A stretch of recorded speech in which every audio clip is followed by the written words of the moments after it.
ওম নমঃ শিৱায়। নমস্কাৰ বন্ধুসকল, বহুদিনৰ বিৰতিৰ মূৰত পুনৰ আপোনালোকক স্বাগতম জনাইছোঁ মোৰ চেনেল স্পিৰিচুৱেল এডভাইচলৈকে, য'ত আজি আমি আলোচনা কৰিম বুলি ভাবিছোঁ এটা বহুত মহত্বপূৰ্ণ বিষয়ৰ ওপৰত। এটা বিষয় যিটোৱে সচৰাচৰ আমাৰ মানুহৰ মনত খুব উদ্বেগনাৰ সৃষ্টি কৰি থাকে, আৰু বস্তুটো হ'ল বা বিষয়বস্তু হ'ল আমাৰ মন্ত্ৰ জাপৰ ওপৰত।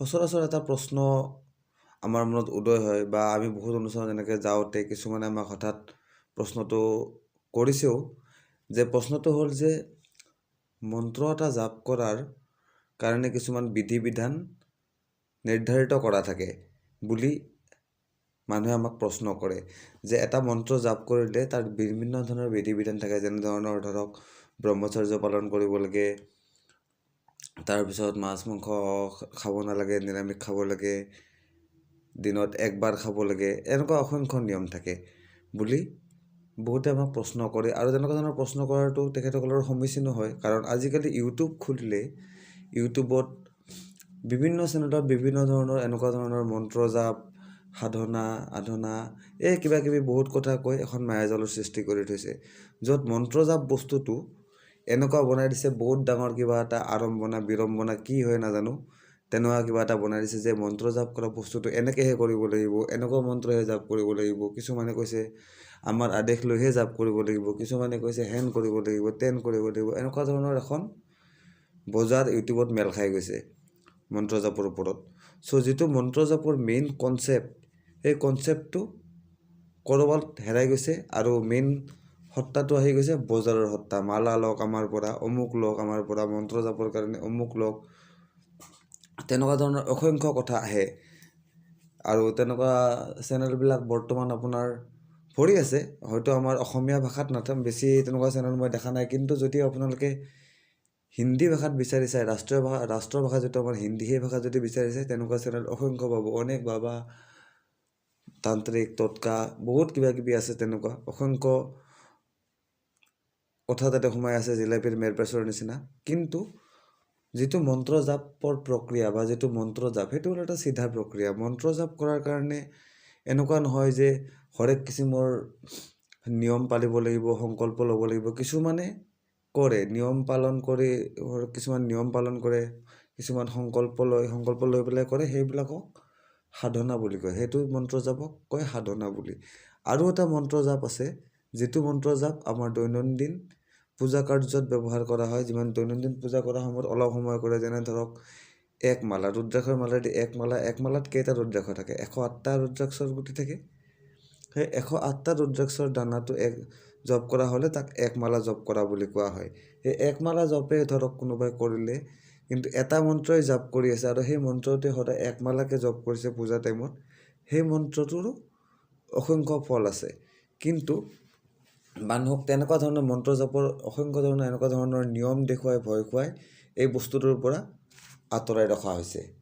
এতিয়া মই ক'ব খোজোঁ ভক্তসকল বা বন্ধুসকল, যে আপোনালোকে যদি মন্ত্ৰ জাপ কৰিব বিচাৰে, যিকোনো ধৰণৰ মন্ত্ৰ, ধৰক আপোনালোকে বৈদিক মন্ত্ৰ, কোনোবা এটা শিৱ মন্ত্ৰই লৈ ল'লে, মই মন্ত্ৰ উচ্চাৰণ কৰি নকওঁ, কোনোবা এটা শিৱ মন্ত্ৰই লৈ ল'লে, বা মা কালীৰ মন্ত্ৰই লৈ ল'লে, বা মা দুৰ্গা মন্ত্ৰই লৈ ল'লে, তেনেকুৱা এটা মন্ত্ৰ ল'লে, আৰু সেই মন্ত্ৰটো আপুনি দৈনন্দিন ৰাতিপুৱা পূজা পাঠ কৰাৰ টাইমত পূজা পাঠ কৰি চাকি বন্তি জ্বলাই, যেনেকৈ আপুনি চাকি বন্তি জ্বলাই, ধূপ জ্বলাই, তেনেকৈ ধূপ জ্বলাই, চাকি বন্তি জ্বলাই মাত্ৰ আপুনি ডেইলি এক মালাকে জপ কৰক।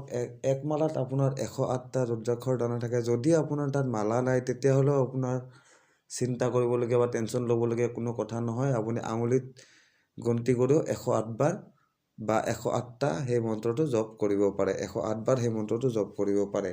আৰু যিটো কাম যদি আপুনি দৈনন্দিন কৰি যায়, তেতিয়াহ'লে আপোনাৰ সেই মন্ত্ৰটো লাহে লাহে জাগৃত হ'বলৈ আৰম্ভ কৰিব, আৰু তাৰপিছত আপোনাৰ সেই মন্ত্ৰৰ দ্বাৰা আপোনাৰ কাৰ্যসিদ্ধি হ'বলৈ আৰম্ভ হ'ব।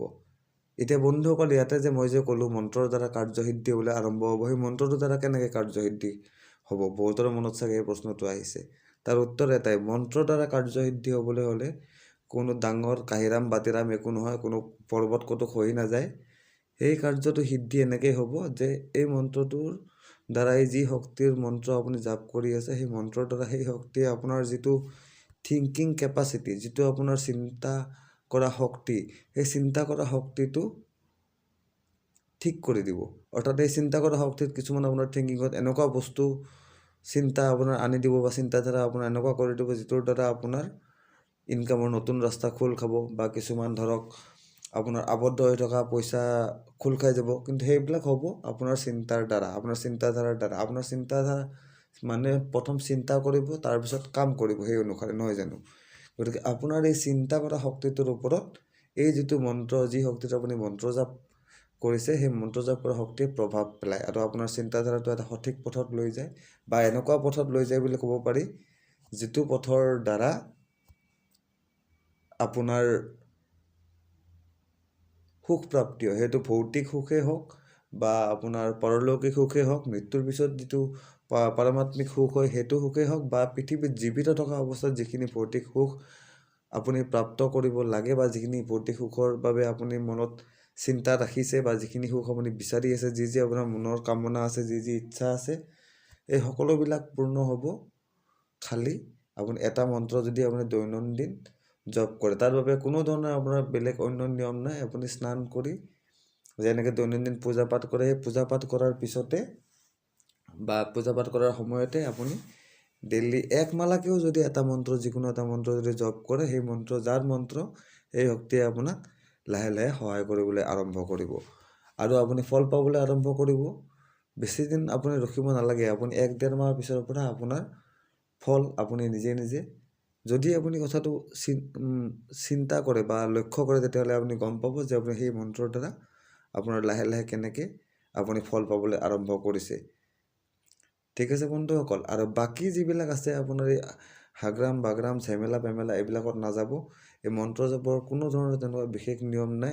নিয়ম আছে সাধনা কৰাৰ। যদি আপুনি কোনোবা এটা শক্তি সাধনা কৰিব বিচাৰিছে বা কোনোবা এটা শক্তি সাধিত কৰি আপোনাৰ লগত তেখেতৰ অংশ ৰাখিব বিচাৰিছে বা তেখেতৰ অংশ বা আংশিক কিবা এটা আপুনি শক্তি তেখেতৰ পৰা প্ৰাপ্ত কৰিব বিচাৰিছে, তেতিয়াহে আপুনি তেনেকুৱা ধৰণৰ নিয়ম বা তেনেকুৱা ধৰণৰ নীতি নিয়ম মানি, গুৰুৰ পৰামৰ্শ মানি, গুৰুৰ নিৰ্দেশত থাকি সাধনা কৰিব লাগে।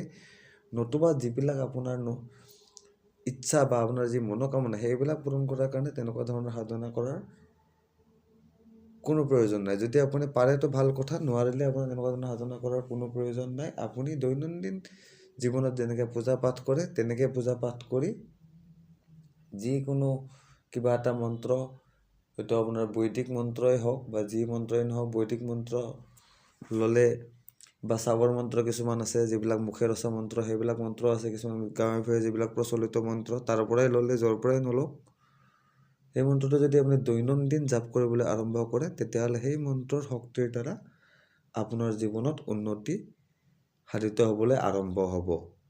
ঠিক আছে বন্ধুসকল। গতিকে আজি এইখিনি কথাৰে উত্তৰ দিলোঁ আৰু ভৱিষ্যতে নতুন কোনো এনেকুৱা ধৰণৰ মহত্বপূৰ্ণ টপিক লৈ পুনৰ আপোনালোকৰ মাজলৈ আহিম আৰু অতি সোনকালে আহিম, তাৰ প্ৰতিশ্ৰুতিৰে আজিলৈ এৰিলোঁ। হৰ হৰ মহাদেৱ।